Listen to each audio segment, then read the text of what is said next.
శ్రీ గురుభ్యో నమః. సరస్వతి పుష్కరాలు. పూర్వకాలంలో పుష్కరుడు అనే బ్రాహ్మణుడు శివుని కోసం తపస్సు చేశాడు. ఆయన భక్తికి మెచ్చి శివుడు ప్రత్యక్షమై ఏదైనా వరం కోరుకోమని అడిగాడు. అందుకు పుష్కరుడు, ఓ దేవా, జీవులు చేసిన పాపాలతో నదులన్నీ అపవిత్రమవుతున్నాయి. నదులు పునీతమైతే ప్రజలు సుభిక్షంగా ఉంటారని, నా శరీర స్పర్శచే పునీతమయ్యేటట్లు వరం ఇమ్మని కోరుకుంటాడు. అప్పుడు శివుడు, నీవు ఏ నదిలో ప్రవేశిస్తే ఆ నది పుణ్యతీర్థం అవుతుందని, ఆ నదిలో స్నానం ఆచరించిన వారంతా పాప విముక్తులవుతారని వరం ఇచ్చినట్లు పురాణ గాథలు స్పష్టం చేస్తున్నాయి. బృహస్పతి ఏడాదికి ఒక రాశి చొప్పున 12 రాసుల్లో సంచరిస్తూ ఉంటాడు. బృహస్పతి ఆయా రాసుల్లో చేరినప్పుడు ఆ నదులకు పుష్కరాలు నిర్వహిస్తూ ఉంటారు. తొలి 12 రోజులను ఆది పుష్కరాలుగా, చివరి 12 రోజులను అంత్య పుష్కరాలుగా పరిగణించి పుష్కర వేడుకలను నిర్వహిస్తూ ఉంటారు. కాలగమనంలో నవగ్రహాలు కాల పరిమితికి లోబడి వివిధ రాసుల్లో ప్రయాణిస్తూ ఉంటాయని ఖగోళ శాస్త్రజ్ఞులు, పంచాంగకర్తలు, వేద పండితులు చెబుతూ ఉంటారు. బృహస్పతి ఒక్కో రాశిలో ప్రవేశించినప్పుడు ఒక్కో నదికి పుష్కరంగా, దేశంలోని 12 నదులు ఒక క్రమ పద్ధతిలో పుష్కరాలను శాస్త్రజ్ఞులు రూపొందించారు.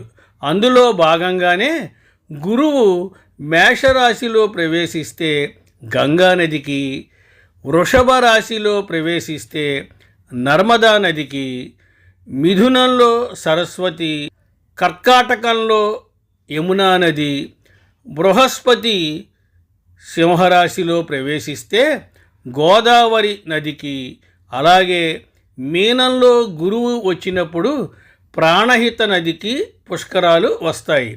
ముక్తీశ్వర లింగానికి ఉన్న నాసిక రంధ్రాల గుండా ఎంత నీరు పోసినా బయటికి రాకుండా భూమార్గంలో ప్రవహించి సరస్వతీ నది రూపంలో గోదావరి, ప్రాణహిత నదులతో కలిసి త్రివేణి సంగమంగా ఏర్పడడం, సరస్వతీ నది గుప్త కామినిగా ప్రవహించడం.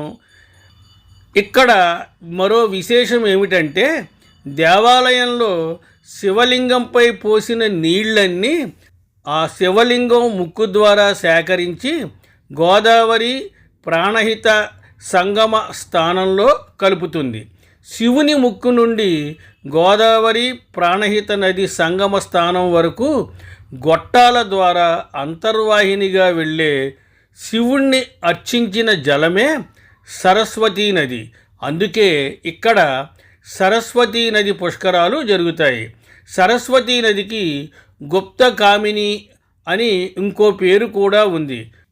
గుప్తంగా వచ్చి కలవడం, సరస్వతీ నది లుప్తమై గుప్త నదిగా ప్రవహించడంతో గుప్త కామిని అనే పేరు వచ్చింది. పిఠాపురం, కాశీల వలె కాళేశ్వర క్షేత్రం పెద్దల పిండ ప్రదానానికి ముఖ్యమైన క్షేత్రం కావడం, అంటే కాశీకి వెళ్ళలేని వాళ్ళు ఇక్కడ గోదావరి, ప్రాణహిత, సరస్వతీ నదుల త్రివేణి సంగమ స్థానంలో వైదిక కార్యక్రమాలు నిర్వహించుకుంటారు. ఇది కాశీలో జరిపినంత పుణ్యం వస్తుందని చెప్తారు. అలహాబాదులో గంగా, యమున, సరస్వతి సంగమం జరిగే చోట సరస్వతీ నది అంతర్వాహినిలా ఉండడం వలన కనబడదు.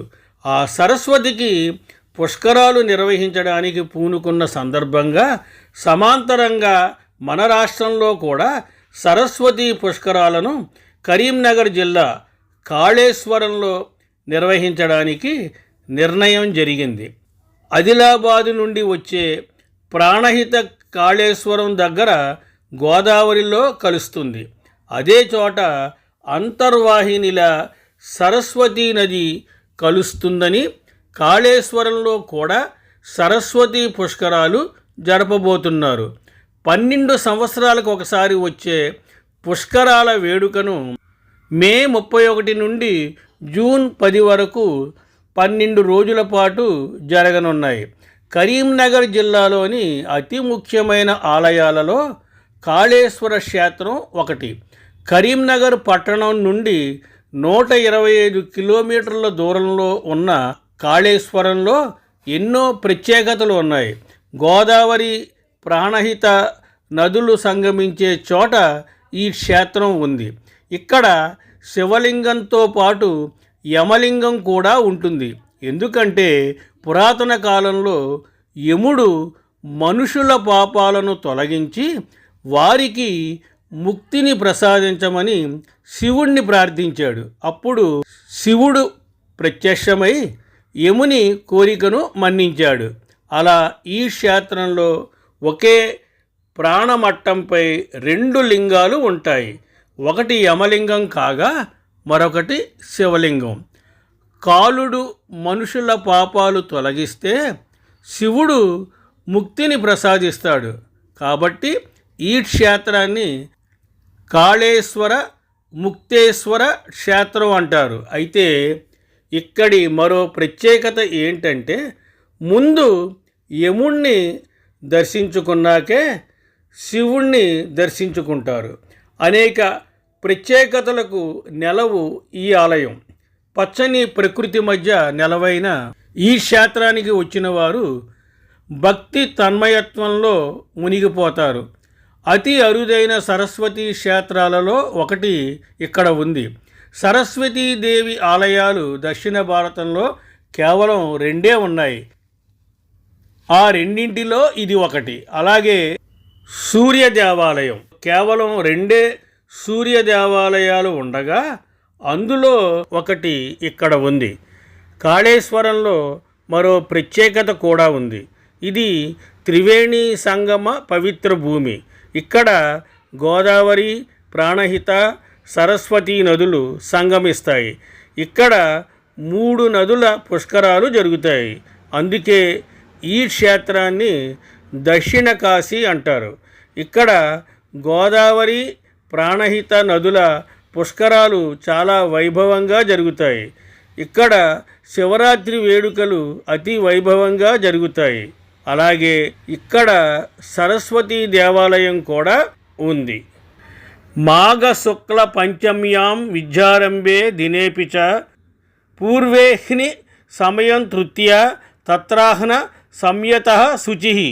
అంటే మాఘ శుక్ల పంచమి నాటి ఉషోదయ కాలాన స్నానం ఆచరించి పూజా మందిరంలో పూజాపీఠంపై నూతన వస్త్రాన్ని పరచి దానిపై బియ్యాన్ని పోసి అష్టదళ పద్మాన్ని లిఖించి వాగ్దేవి ప్రతిమను ఉంచి కలశ స్థాపన చేసి దేవి సన్నిధిలో కలం పుస్తకాలు ఉంచి ముందుగా విఘ్నేశ్వర పూజ గావించి సరస్వతీదేవిని షోడశోపచార అష్టోత్తరాలతో పూజించాలి. నివేదనగా ఆవు పాలతో చేసిన పాయసం సమర్పించాలి. శ్రీపంచమి రోజున విద్యారంభం, విద్యాభ్యాసం చేయడం శుభప్రదమని అక్షరాభ్యాసాలు చేయించడం, విద్యార్థులు తమ పుస్తకాలను సరస్వతీదేవి ముందు ఉంచి పూజించడం వల్ల విద్యాభివృద్ధి జరుగుతుంది. పిల్లలు చదువుల్లో బాగా వృద్ధి చెందుతారని బ్రహ్మ వైవర్త పురాణంలో పేర్కొనబడింది. పుష్కర స్నాన మహిమ. జన్మ ప్రభృకియత పాపం స్త్రియావ పురుషేణ పుష్కర్యో మాత్రస్య సర్వయే ప్రణశ్యతి. పుట్టినప్పటి నుండి స్త్రీ పురుషాదులచే చేయబడ్డ పాపాలన్నీ పుష్కరిణీ నదిలో స్నానం చేయడం వల్ల నశించిపోతాయని, అంతేకాకుండా పూర్వజన్మల పాపం త్రికరణాదుల వల్ల చేసిన పాపాలన్నీ నశించి మోక్ష ప్రాప్తి పొందుతారని బ్రహ్మాండ పురాణం చెబుతోంది. పుష్కర స్నానం చేయడం వల్ల అశ్వమేధ యాగం చేసినంత పుణ్యం లభిస్తుంది. నర్మదా నదిలో తపస్సు, కురుక్షేత్రంలో దానం, కాశీలో మరణం ఎంత మోక్షప్రదమో ఈ మూడింటి ఫలితం ఒక్క పుష్కర స్నానం చేయడం వల్ల కలుగుతుందని వేద ఋషులు చెబుతారు. తొలిగా నదిలో దిగునప్పుడు రేగుపండంత మట్టి ముద్దలను నదిలో వెయ్యాలి. హే నదీమ తల్లి, నీలో నేను స్నానమాచరిస్తున్నాను, అందుకు నీవు ఆజ్ఞ ఇవ్వవలసిందిగా ప్రార్థన చేయాలి. నదికి నమస్కారం చేస్తూ స్నానం చేసి తుంగభద్ర, వరుణదేవునికి, బృహస్పతికి, విష్ణుమూర్తికి, బోళాశంకరునికి, బ్రహ్మాది దేవతలకు, వశిష్ఠాది మునులకు, గంగాది సర్వ నదులకు, సూర్యునికి అర్ఘ్యం ఇవ్వాలి. నదీ జలాలను 3 సార్లు తీసుకుని ఒడ్డుకు వచ్చి నీళ్లలో నిలబడి శ్లోకాలను పఠిస్తూ కట్టుకున్న వస్త్రంలోని నీళ్లను 3 సార్లు ఒడ్డు మీద పిండాలి. ధరించిన వస్త్రాలను వదులుకొని నూతన వస్త్రాలను లేదా పాడి వస్త్రాలను ధరించాలి. అనంతరం సూర్యధ్యానం చేయాలి. పుష్కర సమయంలో స్నానం చేయడం వల్ల జప, ధ్యాన, అర్చన, గాన, తర్పణాది అనుష్ఠానాలకు, పితృపిండ ప్రధానాలకు అక్షయమైన పుణ్యం లభిస్తుందని మహర్షులు చెప్పారు. ఈ కర్మల వల్ల శారీరక, మానసిక, బుద్ధి కల్మషాలు తొలగి మనశ్శాంతి లభించి పవిత్రులు, పునీతులు, తేజోవంతులు, ఉత్తేజితులు అవుతారు. ఈ పుష్కర సమయంలో పసిడి, రజతం, భూమి, ధనం, గోవులు, ధాన్యం, లవణాలు, ఔషధాలు, అశ్వం, పళ్ళు, బెల్లం, వస్త్రాలు, తైలం, తేనె, కూరలు, పీఠం, అన్నం, పుస్తకం మొదలైనవి వారి వారి శక్తిని అనుసరించి దానంగా ఇస్తే సువర్ణ రజితులు సుఖ సంతోషాలతో, భోగభాగ్యాలతో అలరారుతారు. భూదానం చేయడం వల్ల భూపతిత్వం, వస్త్రాన్ని దానంగా ఇవ్వడం వల్ల వసులోక ప్రాప్తి కలుగుతుంది. గోవును దానంగా ఇస్తే రుద్రలోక ప్రాప్తి, నెయ్యిని దానంగా ఇస్తే ఆయుష్ వృద్ధి, ఔషధాన్ని దానం చేస్తే ఆరోగ్యవంతులు అవుతారు. సాలగ్రామ దానం చేస్తే విశ్వలోకాల ప్రాప్తి, తిలదానం వల్ల ఆపదలు కలగవు. స్వస్తి, శుభమస్తు.